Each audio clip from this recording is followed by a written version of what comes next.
Estamos de volta, pessoal, continuando aqui com o nosso item 3.2. Vamos falar aqui agora sobre a parte de integridade de boot. A integridade da inicialização pode ser protegida usando uma variedade de mecanismos que tentam impedir a manipulação maliciosa dos arquivos de inicialização. Aqueles ali que vão fazer a máquina ligar, né? Código de firmware e configurações dos dispositivos que são necessários para iniciar o sistema operacional de forma segura. Começando aqui com BIOS, né? O byte aqui de BIOS e o UEFI. Não tem como a gente falar aqui de UEFI sem entrar na parte da BIOS, né? O que é BIOS? Não é bichinho ignorante operando o sistema. Tecnicamente falando, Basic Input Output System. É o antigo firmware ou software embarcado da placa-mãe do tipo EEPROM, Electrically Erasable Programmable Read-Only Memory. Acho que é isso que se pronuncia. Ou um chip do tipo Flash, que as mais recentes estão vindo desse tipo aqui, ó. Estão vindo com Flash. E o que essa BIOS faz? Ela identifica e inicia os componentes básicos do sistema, né, como disco rígido, unidades óticas, placa de vídeo e demais componentes, para assim então começar o processo de boot e depois carregar o sistema operacional e a máquina ligar e a gente poder usar. E aí, o que acontece? É muito antigo essa BIOS, era muito antiga, e ela foi substituída pelo Wi-Fi. Wi-Fi, enfim, eu costumo falar Wi-Fi. Eles oferecem suporte para todas as mesmas funções da BIOS, inclusive quando começou a vir com esse Wi-Fi aí, tinha umas máquinas que vinham com a BIOS e com o Wi-Fi. Só que o Wi-Fi tem mais melhorias, como suporte para discos maiores, tempo de instalações mais rápidos, recursos de segurança aprimorados e até a utilização do mouse para realizar alterações no sistema. Como assim usar o mouse? Que grande novidade é essa? Assim, na BIOS você só conseguia usar lá o teclado, não conseguia usar o mouse. E aí quando o computador liga, você tem aquela interface bonitinha, cheia de ícones, não sei o que lá, aquilo é Wi-Fi. A BIOS era mais textinho mesmo, bem... Enfim. Inclui uma arquitetura independente de CPU, um ambiente pré-sistema operacional flexível com suporte à rede, inicialização medida, que seria esse mystery boot aqui, boot attestation, entre outros.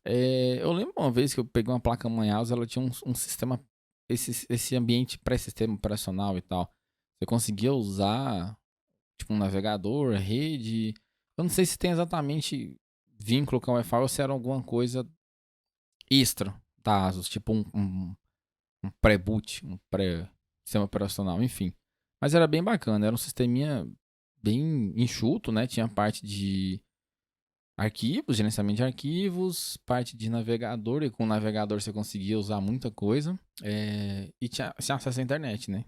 Era bem massa, apesar de ser bem restrito. Vamos falar aqui sobre Mystery Boot, que seria a inicialização medida, em uma tradução meio literal. Não sei como a prova em português vai trazer isso. É um recurso operacional do Wi-Fi, que faz um cálculo de hash de cada elemento envolvido no processo de inicialização. Esses hashes eles são executados e armazenados no TMP, que isso aqui é um saco. Se houve alguma modificação em relação à inicialização, os hashes mais recentes podem ser acessados e comparados com os últimos valores válidos para determinar quais componentes de inicialização foram comprometidos. Normalmente quando você troca hardware, algum hardware danifica e tudo mais. O Mystery Boot não interrompe ou aborta o processo de boot, mas somente registra os hashes dos elementos usados na inicialização, como eu disse. Se houve alguma alteração, ele vai registrar isso daí. O Boot Attestation, ou Secure Boot, é um recurso do Wi-Fi que visa proteger o sistema operacional. Também é um saco isso. Impedindo carregamento, instalação de drivers ou um SO que não seja assinado por um certificado digital pré-aprovado. Quem lembra, quando lançou lá o Windows 8, as máquinas que vinham nativas com isso, principalmente notebook, né? Vinham com isso aqui amarrado. Aí o que você tinha que fazer se você quisesse voltar ao Windows 7, que ninguém gostava do 8? Eu acho que o Vista tinha algo assim já. Você tinha que ir lá na BIOS, que na verdade acho que já não era BIOS, era o Wi-Fi.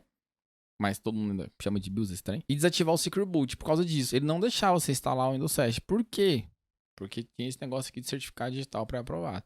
Ainda bem que era possível desativar isso aqui lá na BIOS e você instalar um outro sistema operacional, enfim. O Secure Boot protege os sistemas contra vulnerabilidade de malware de baixo nível de inicialização. Ele também passa direto. Quando o Secure Boot está ativado lá, às vezes você nem consegue fazer boot por uma mídia externa ou algo do tipo. Ele já dá boot direto às vezes no sistema operacional. Acho que era isso mesmo. Eu não sei se é o Secure Boot em si, ou se a BIOS, quando você ativar o Secure Boot, ele desativava o boot menu, enfim. Ele garante que somente drivers de sistemas operacionais aprovados possam ser instalados e carregados no sistema local.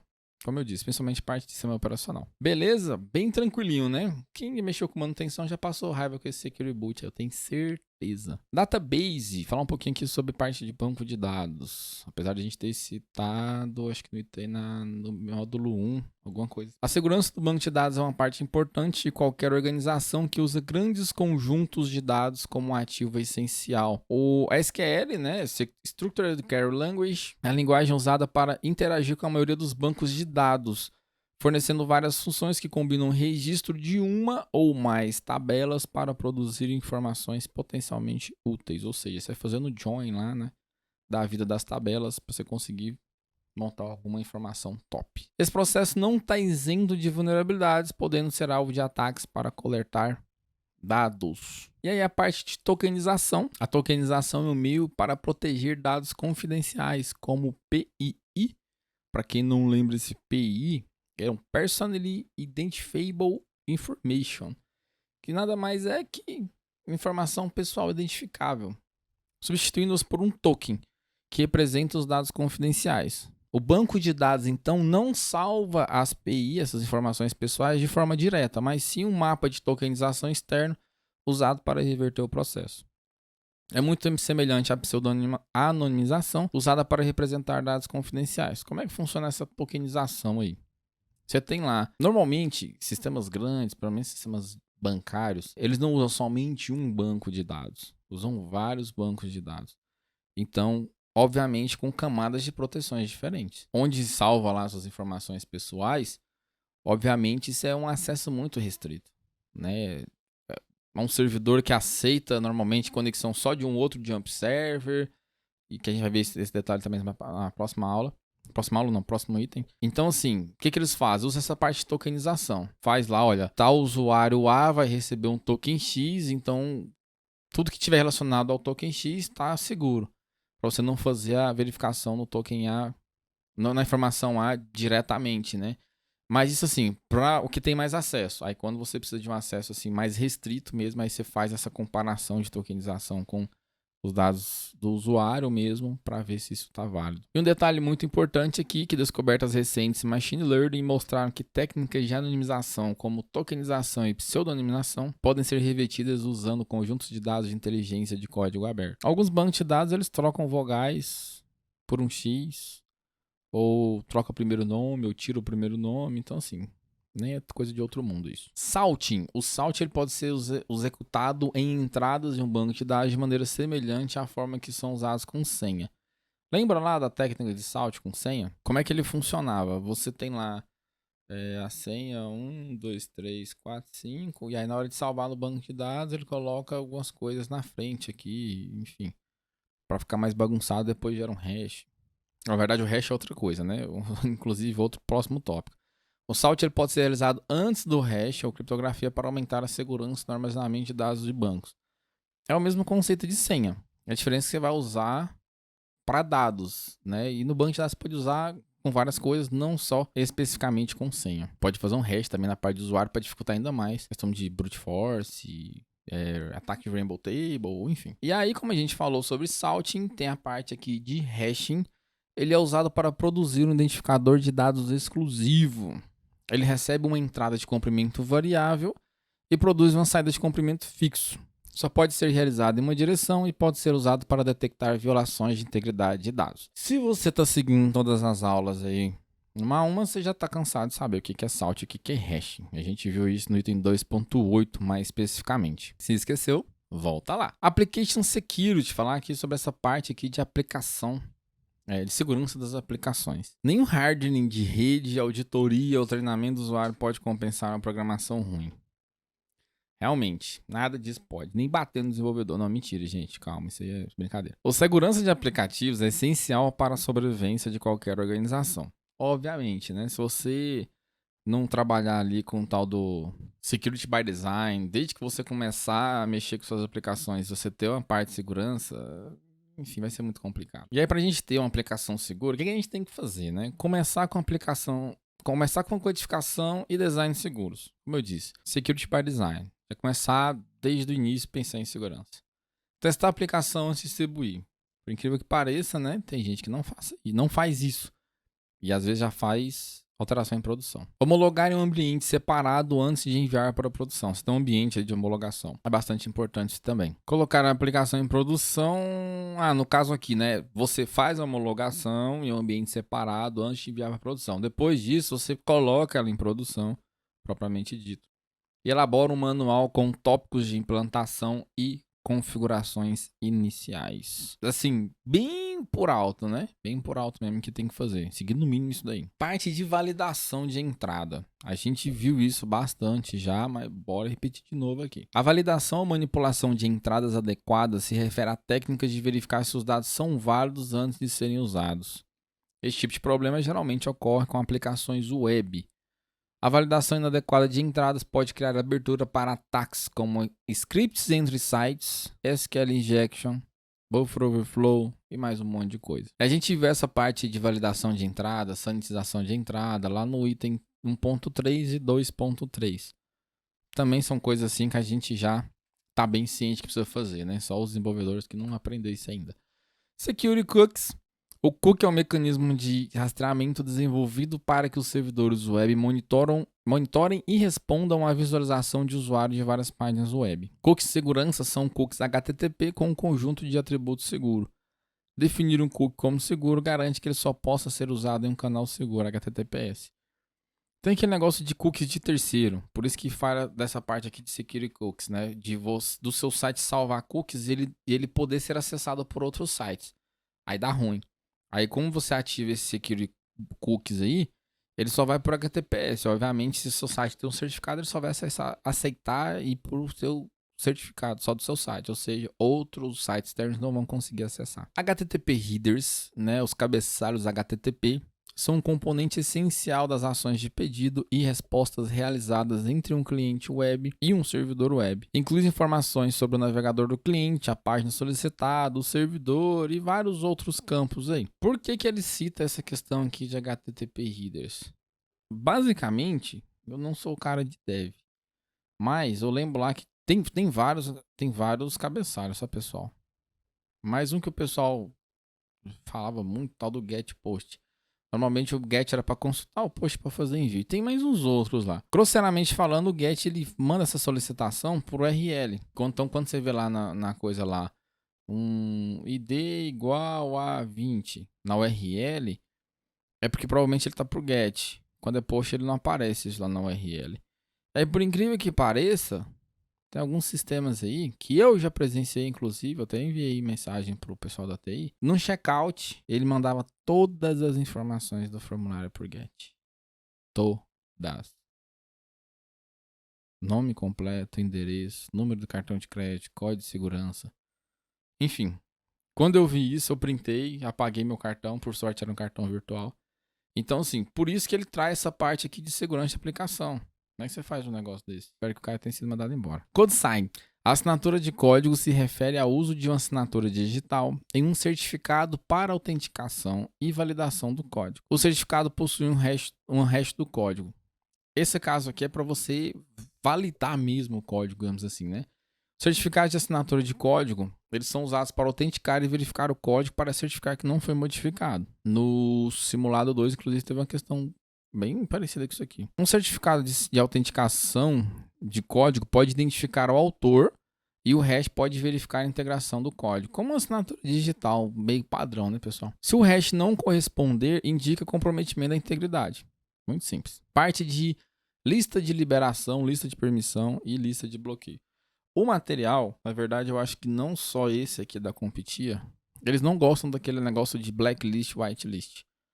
Nem vou entrar em detalhes por quê. Então ele traz essa parte de lista de permissão e lista de bloqueio. E aí são técnicas empregadas para bloquear os hosts. Uma lista de permissão, uma lista de bloqueio, ela tem aplicativos ali, né, para que pode ser liberado, que pode ser executado ou não. Óbvio, o que é uma lista de permissão é que pode executar, é uma lista de bloqueio que não pode. Bem óbvio isso, né? Isso é bastante utilizado na parte de rede, parte de regra, de firewall e coisa do tipo, né? Mas o que a gente está vendo na parte de segurança da aplicação. E agora a gente vai falar um pouquinho sobre práticas de codificação segura. Os aplicativos eles devem ser desenvolvidos usando conceitos de codificação seguros e implantados em um estado seguro, a fim de prevenir ataques. Não adianta só você codificar de forma segura e depois implantar de forma não segura. Os desenvolvedores precisam entender, não a implicância da minha parte, eu juro, entender a importância de criar e implantar aplicativos usando práticas seguras. É o material que está trazendo, não é o que eu estou falando. Revisar itens 2.3, desenvolvimento, implantação e automação de aplicações seguras, para quem tiver dúvida aí sobre esse tópico. E aí vamos falar um pouquinho aqui sobre análise estática de código. Os métodos de análise de código estático descrevem as etapas que devem ser executadas para revisar o código-fonte. Essa análise estática, normalmente ela vai examinar as classes, métodos, funções, parte de lógicas, variáveis e outros componentes de programação para determinar como eles operam a fim de identificar possíveis problemas. A revisão estática ela pode ser tão direta quanto a revisão manual, ou da forma que geralmente é feita, utilizando ferramentas de software especializadas, podendo ou não estar integradas ao ambiente de desenvolvimento. Tem ferramentas que elas fazem essas análises estáticas, né, que elas analisam um código antes do código ser rodado, obviamente. Tem uma que eu...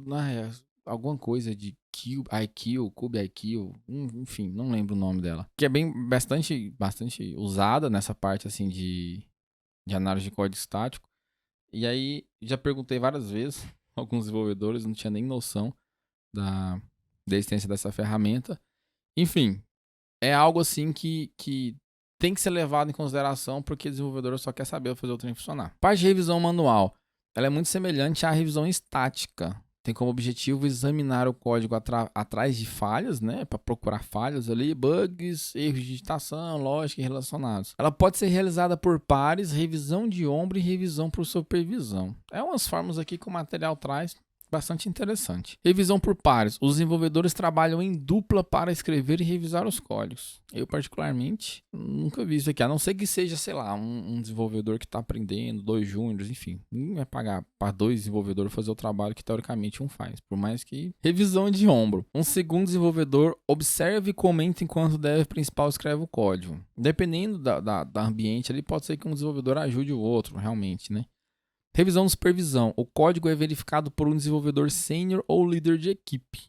Interessante isso. Aí isso aí faz mais sentido, eu já até vi isso daí. Mas normalmente eles não olham bem o código, olham a funcionalidade, isso na prática, né? Isso nos locais que eu já tive contato com o desenvolvimento. Se eu estiver falando coisa errada, ignorem. E a análise dinâmica de código, ela é realizada para avaliar um aplicativo durante a sua execução. Foca aqui, ó. A gente está falando lá de análise estática e análise manual. Você está olhando um código antes dele ser executado. Essa análise dinâmica aqui é durante a sua execução, fazer tipo aqueles debug da vida, enfim. Ele simula o que pode acontecer um aplicativo depois de ser implantado e inclui vários métodos projetados para testar os limites do aplicativo, com o objetivo de identificar pontos de vulnerabilidades ou problemas funcionais. Então sim, na hora que eu estou executando ali. Um debug, por exemplo, entraria nesse caso aqui, de análise dinâmica. A parte de fuzzing.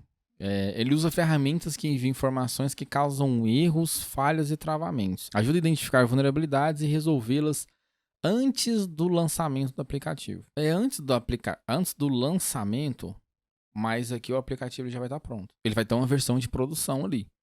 Então o Fuzzy ele vai tentar zoar o aplicativo. Entendeu? Vai tentar detonar, tentar fazer scale injection, brute force e mais um monte de coisa aí. Então, é meio que tipo assim, manual code, static code, né? Essa análise de código estático e revisão manual é antes do código rodar, antes do software rodar. Análise dinâmica durante e o fuzzing é depois. Beleza, pessoal? Ficamos por aqui. Encerramos essa parte. Bora para a próxima aula. Vejo vocês lá. Forte abraço.